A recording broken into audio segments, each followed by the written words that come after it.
Welcome to Storytime with Sugar. Today we're reading The Very Fairy Princess, Sparkles in the Snow. Hi, I'm Geraldine and I'm a fairy princess. It's just a feeling that I have inside, something sparkly that's hard to explain. Like all fairy princesses, I spend a lot of time caring for my subjects and making them feel happy. Fairy princesses try to spread joy and wonder whenever and wherever they can. Speaking of wonder, we're having a Winter Wonderland Festival at our school. There will be ice sculptures, arts and crafts, a bake sale, and sleigh rides. Best of all, there's going to be a concert, and I get to sing with the chorus. Fairy princesses are at their sparkliest when expressing themselves in song. I just know that Mr. Higginbottom, our music teacher, is going to choose me to sing the solo. He always says I am the most enthusiastic singer in our school. So far, he hasn't announced his choice, so I'm trying to make his job easier. Fairy princesses know how hard it is to remember all the details. During rehearsal, I step out just a bit and sing in my best voice.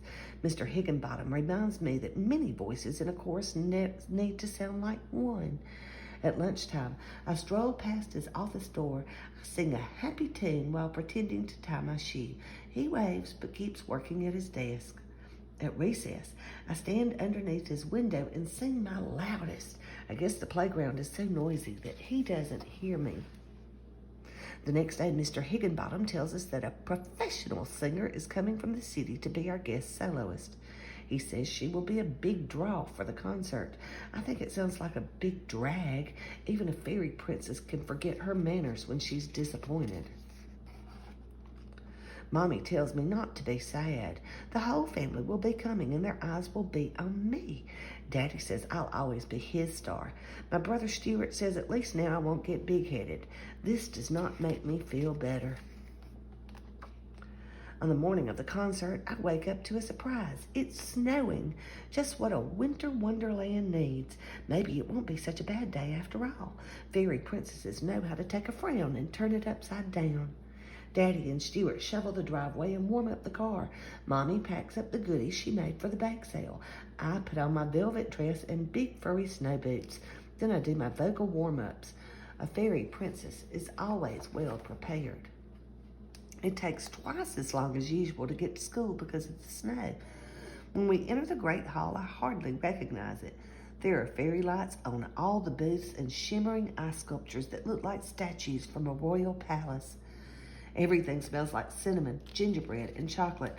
I have to admit, it does look pretty wonderful. But Mr. Higginbottom looks worried. He tells us our guest soloist is stuck in the snow and won't make it on time.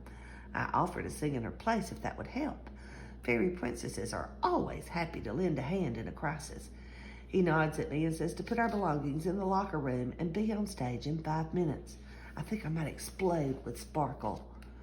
I take off my coat and snow boots and open my backpack. But where are my dress-up shoes? Oh no, I must have left them at home. What a disaster. I can't go on stage in my big furry snow boots. Even worse, my socks don't match, and there's a hole in the big toe. This is going to be the most unwonderful day ever. But there must be something I can do. After all, I am a fairy princess. I peek out of the locker room and see the arts and crafts table. Suddenly, I get an idea. I dash over to it and grab some purple poster paint and a brush. I quickly paint a ballet slipper on each sock. I have to paint my big toe as well. It's not perfect, but it will have to do. The concert is about to start. We walk out on stage in a long line. When it's time for my solo, I take a few steps forward. Mr. Higginbottom lifts his baton, smiles at me, then raises an eyebrow. There is a trail of purple footprints all across the stage. Some of the other singers giggle. I feel my sparkle beginning to disappear. My face feels hot and my ears start burning, but the orchestra begins to play and the music is so pretty. I look up and see all the smiling faces and all the twinkling lights in front of me. Suddenly, my sparkle comes rushing back. I take a deep breath and I sing and I sing and I sing. After the concert, Mr. Higginbottom gives me a big high five. Daddy says I stole the show and Mommy hugs me and helps me into my snow boots. Stuart says my painted socks were a pretty good idea, but they didn't fool him. We buy hot chocolate and cinnamon buns. Yum. Then we bundle into a sleigh. The snow is still falling. The jingle bells make their own music, and we all sing a sleighing song together. It doesn't get more winter wonderland than this. I guess the sparkliest things can happen when you least expect them.